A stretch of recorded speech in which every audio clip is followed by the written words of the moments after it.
Hello YouTube, this is Morgan Airspeed Prime here with my next The Promised Neverland anime review. This one's going to be for episode 11, the second last episode of this first season.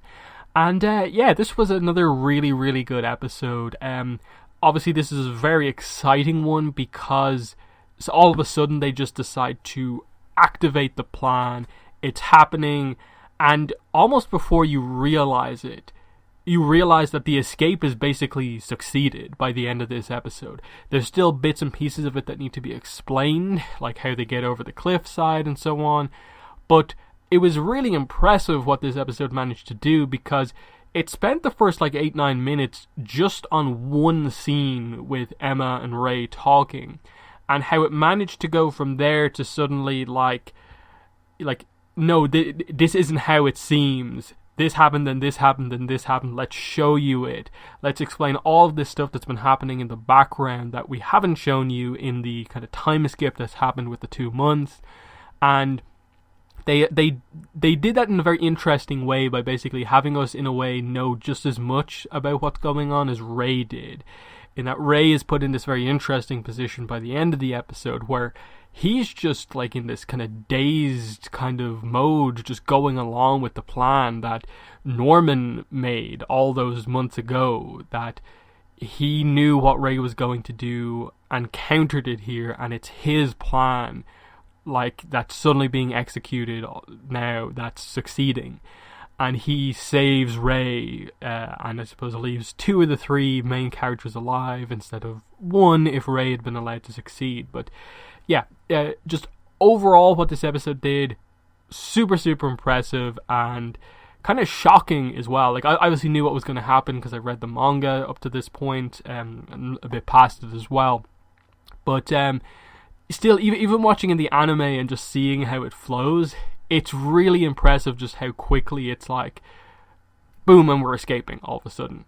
Let's start off with the opening scene. As I said, it's over a third of the episode that they devote to this scene between Ray and Emma, and it continues on from the end of last week's episode, where we obviously got the reveal that Emma and Ray weren't actually just lost in mourning for 2 months, and the plan was just, they weren't even thinking about it. They were thinking about it the entire time, but they were specifically choosing to act that way, knowing that Mom would be looking at them as the 2 rebellious ones as part of that group, and in choosing to not really communicate with each other and act like anything is actually planning, they are planning something with the other people around them. In this case, primarily Emma revealing that she's brought other people in on the plan, and by the end of the episode we find out that it's mainly a lot of the older kids. Phil kind of seems to be the cutoff point for that. Anyone his age and younger, they don't bring with them.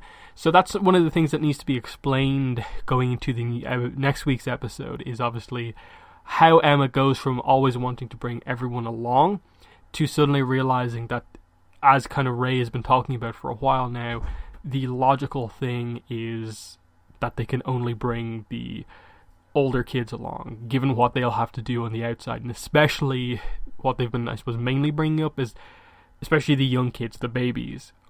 How are they going to handle them on the outside? And ultimately what they do here is that the babies are safe there in the farm, I suppose is ultimately the logic there, that the house is going to be repaired.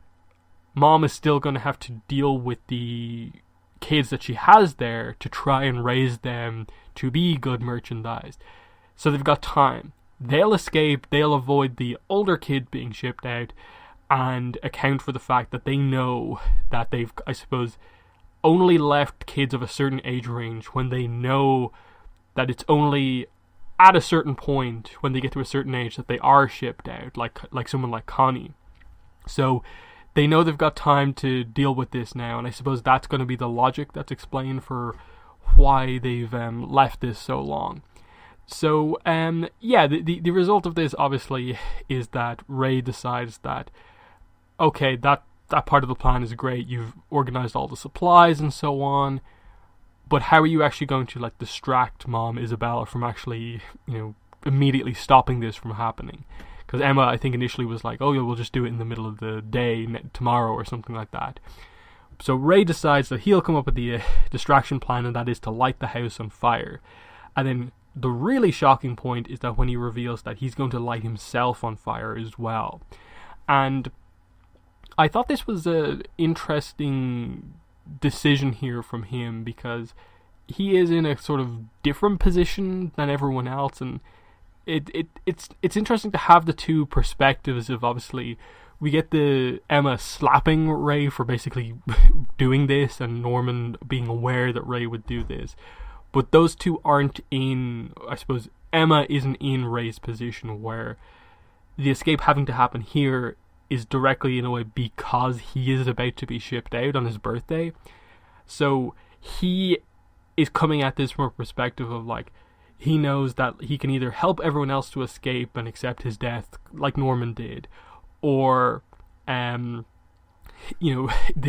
plan potentially is at risk because of him. So he decides that I'll allow them to escape by killing myself, basically. And he basically plays it up as this ultimate act of rebellion, this ultimate act of, I am a human, I am not just something that is grown on this farm. I am going to make this decision on my own to die and kill myself the day before me, as like the ultimate piece of merchandise that this farm has to offer, just, it becomes like inedible because I killed myself.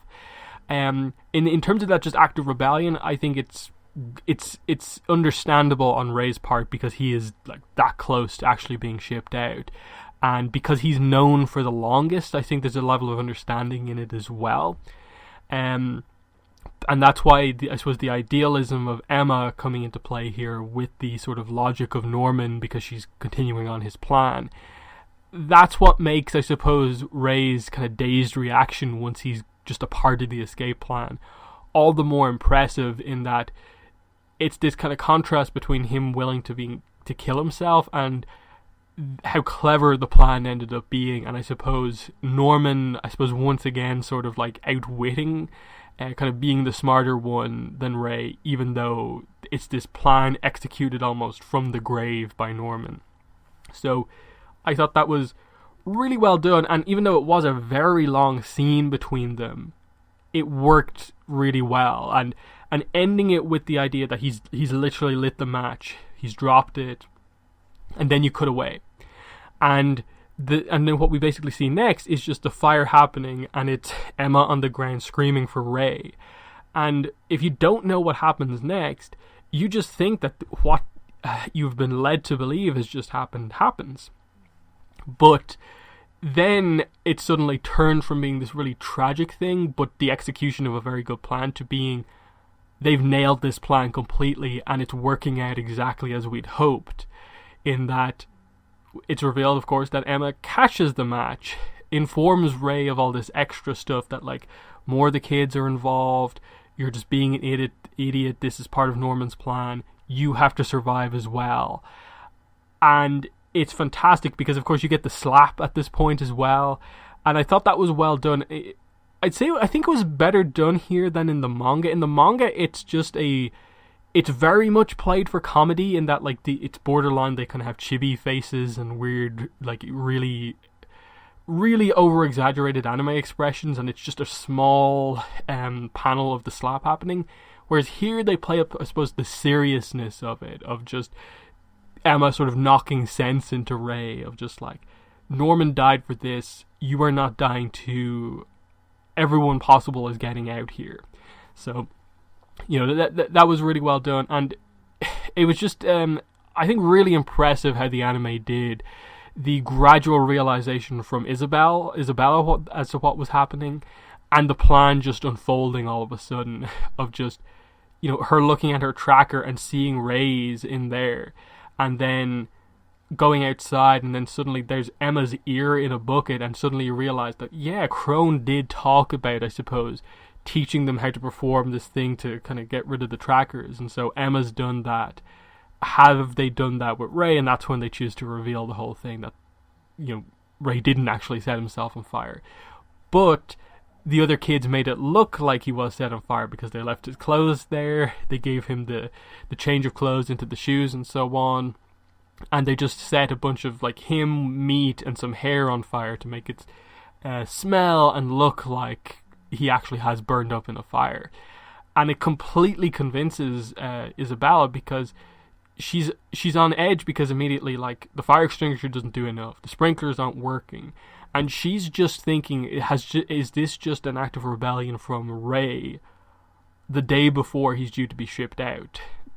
And if it's just one person, like, she can potentially resolve it. She even says, like, oh, maybe I can save his brain. That's how desperate she is in this moment, and she completely loses track of everyone for a while. She does enough to say, like, Gilda, take the babies out to safety, but she loses track of Emma for a second, and we see what happens. Now, obviously, what happens in the end is that it results in that Ray and Emma do basically lose their ear, whereas everyone else has disabled their trackers without needing to do that much damage to their ears. So that's the sort of sacrifice of this plan, is that they have had to like cut their ears off to fully make the distraction worthwhile. But from their perspective, I suppose it is worth it, and these are like the scars of battle that allowed this escape to happen in the first place.